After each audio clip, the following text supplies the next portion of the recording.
حضرت مہدی کی قیادت میں مسلمان صاحب ایمان اہل عرب یہودیوں اور عیسائیوں کی طاقت سے ٹکرائیں گے تو ان کی مدد کے لیے دو جانب سے اللہ تعالیٰ کچھ بھیجیں گے مدد.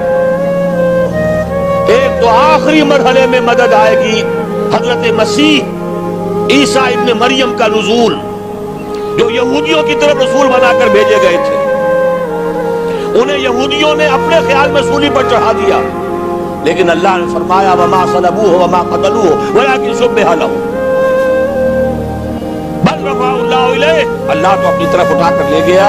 اور احادیث صحیحہ جو کہ ہمارے ہاں متواترہ کے درجے میں، وہ احادیث جو صحیح ہیں کی ہیں، ان سے ثابت ہے کہ حضرت عیسیٰ ابن مریم دوبارہ زمین پر آئیں گے. اور یہودیوں کا سب سے بڑا سرغنہ جو خود مسیح ہونے ہی کا دعویٰ کر رہا ہوگا، مسیح الدجال، اسے حضرت مسیح قتل کرے.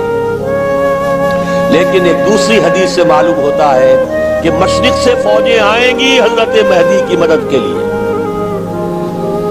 یخرجون ناس من المشرق یؤدون للمہدی یعنی سلطانہ.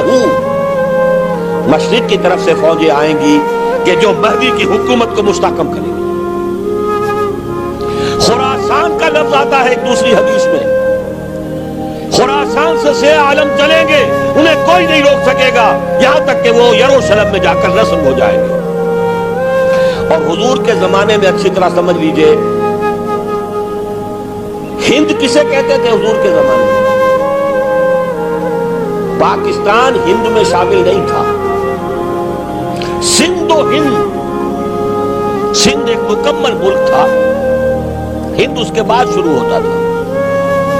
یہ راجپوتانے کا اور تھر کا ڈیزرٹ جو ہے، اس سے آگے جو ہندوستان ہے وہ ہند تھا. یہ جو ہمارا پاکستان ہے یہ ہمیشہ ہند میں شامل نہیں رہا. حضور کے زمانے میں بالخصوص سندھ و ہند، دریائے سندھ چلا آ رہا ہے. یہ ساری ٹریبیوٹریز جو پنجاب کے اندر اس کی ہیں، یہ سب ایک علیحدہ ملک ہے جو اس زمانے میں سندھ کہلاتا تھا. اور نمبر 2 یاد کیجئے، اس زمانے میں خراسان ایک علاقہ تھا جس میں موجودہ افغانستان کا 2/3، تھوڑا سا حصہ ایران کا، اور جہاں تک میں تحقیق کر سکا ہوں آج تک پاکستان کا بھی علاقہ، خاص طور پر مالاکنڈ ڈویژن جو اس خراسان میں شامل ہے. خراسان سے سہ عالم چلیں گے جو جا کر یروشلم میں نصب ہوں گے. یہاں بھی ایک نقطہ نوٹ کر لیجئے، پہلے بھی یروشلم ہم سے چھینا تھا. کس نے چھینا تھا؟ عیسائیوں نے، کروسیڈرز. واپس کون لیا؟ کس نے لیا؟ عربوں میں دم نہیں تھا. عرب عیاشیوں کی وجہ سے کھوکھلے ہو چکے تھے. واپس لینے والا صلاح الدین ایوبی، کرد خون. اب دوبارہ یروشلم لیا جا چکا. چھینا کن سے گیا؟ عربوں سے. عرب واپس لے سکتے ہیں؟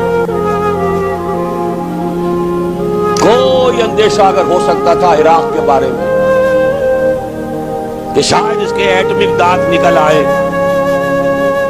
جو سازش کی گئی، جس طرح اس احمق اور پاگل صدام حسین کو دام میں پھنسایا گیا. 100 دام، 100 جال، دام کہتے ہیں جال کو، 100 دام اس میں جو پھنسا ہے، تو اگلا پچھلا کھایا پیا سب اگلوا لیا. اور ہے ہی کون؟ اس کے پاس ایٹمک ہتھیاروں کا ذخیرہ موجود ہے، اور کسی کے وہ ایٹمک دانت بھی نکلنے نہیں دے رہے. پاکستان کے اوپر کتنا دباؤ، اور ہمیں نہیں پتا کتنا کچھ دباؤ قبول کیا جا چکا. یہ تو سبھی مانتے ہیں. کیپ کر دیا گیا، روک دیا گیا، آگے تو نہیں بڑھ رہا، یہ تو سبھی مانتے ہیں. رول بیک بھی ہو گیا یا نہیں کچھ پتہ نہیں. لیکن کسی صورت یہ نہیں تسلیم کریں گے، قبول کریں گے کہ کسی مسلمان ملک کے پاس ایٹم بم آ جائے. یہودیوں کے پاس ذخیرہ موجود سب جانتے ہیں. بہرحال یہ جان لیجئے اس علاقے سے امید ہوتی ہے سندھ اور خراسان. حالات بہت خراب ہیں ہمارے اور حالات بہت خراب ہیں افغانستان کے بھی، لیکن حالات کے بدلتے اللہ تعالیٰ کی مشیت کے تحت دیر نہیں لگا کرتی. سیرت نبوی میں مجھے نظر آتا ہے سن 10 میں 10 نبوی ہجرت سے 3 سال پہلے 2.5 سال پہلے کہیں سے کوئی امید کی کرن نظر نہیں آتی تھی کہ عرب میں اسلامی حکومت قائم ہو جائے. 10 برس ہو چکے محمد رسول اللہ کو دعوت دیتے ہوئے اور ابھی تک بمشکل 125 آدمی ہیں. اپنے بل پر اپنے طاقت پر مکے میں رہ بھی نہیں سکتے. کیسے ہو جائے گا؟ کہاں سے ہو جائے گا؟ میں آج پوچھتا ہوں، کوئی سر بتائے کہیں سے کوئی امید کی کرن اس وقت نظر آتی ہے؟ اس ماحول میں لے جائیے. اگلے 3 سال میں کیا ہو گیا؟ پہلے سال 6، اگلے سال 12، اس سے اگلے سال 72 اور بیعت عقبہ ثانیہ ہجرت، اور وہاں سے اب حضور کی طرف سے شروع ہو گیا انیشیٹو. تو ہم نہیں کہہ سکتے اللہ تعالیٰ کی قدرت، اللہ کی مشیت. یہ یقین ہے کہ دنیا کے خاتمے سے پہلے نظام خلافت قائم ہوگا اور تمام دنیا میں ہوگا. ظاہر ہے کہیں پہلے کسی ایک جگہ سے ہوگا جیسے حضور کے زمانے میں ہوا. اگر بیک وقت پوری دنیا میں ہو سکتا تو حضور کے دست مبارک سے ہوتا. اگر حضور کے دست مبارک سے بھی ایک ملک میں ہوا، جزیرہ نما عرب میں ہوا، پھر حضور کے امتی ہیں نا، ابو بکر ہے، عمر ہے، عثمان ہے، صحابہ کرام کی فوجیں نکلی ہیں، امتی ہیں. امتیوں کے ہاتھوں اس کی توسیع ہوئی. اب بھی یہی ہوگا، کسی ایک علاقے میں ہوگا. میرا گمان ہے، میں یہ یقین سے نہیں کہہ سکتا. گمان بھی میرا ان احادیث کی روشنی میں ہے جو میں نے آپ کو بتا دی اور موجود ہے اس کتابچے کے اندر. علامہ اقبال نے بھی انہی کے حوالے سے کہیں کہا ہے، میرے عرب کو آئی ٹھنڈی ہوا جہاں سے، میرا وطن وہی ہے، میرا وطن وہی ہے. اس علاقے سے کچھ ہونے والا ہے اور ہوگا انشاءاللہ. میری زندگی میں نہ ہو، آپ کی زندگی میں نہ ہو، کوئی پرواہ نہیں. حضرت حمزہ تو شہید ہو گئے غزوہ احد میں. 5 سال کے بعد حضور مکے میں داخل ہوئے ہیں فاتح کی حیثیت سے. حضرت حمزہ کی نگاہوں نے، ان آنکھوں نے تو نہیں دیکھا، عالم ارواح میں اللہ نے کیا مشاہدہ کرایا ہوگا انہیں، وہ تو ہمیں معلوم نہیں. بعض صحابہ شہید کر دیے گئے مکے ہی میں.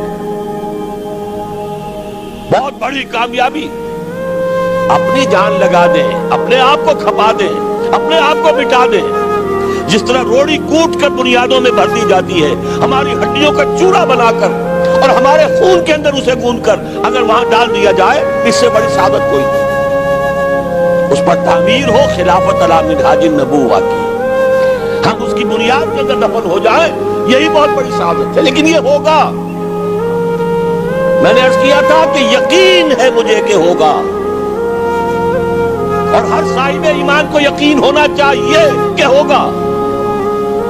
باقی یہ کہ یہ آثار ہیں اور احادیث بھی ہیں، اور 400 برس کی تاریخ بھی بتاتی ہے کہ یہیں سے ہوگا.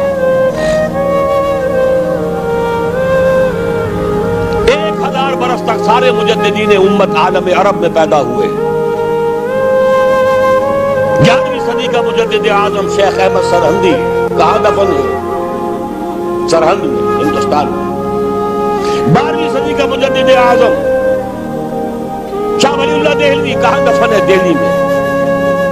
13ویں صدی کا مجدد اعظم سید احمد بریلوی، ان کی تو قبر بھی معلوم نہیں، لیکن ان کا خون جذب ہوا دریائے کنہار میں، اور ان کے سینکڑوں ساتھیوں کی لاشیں اس بالا کوٹ کے مقام پر.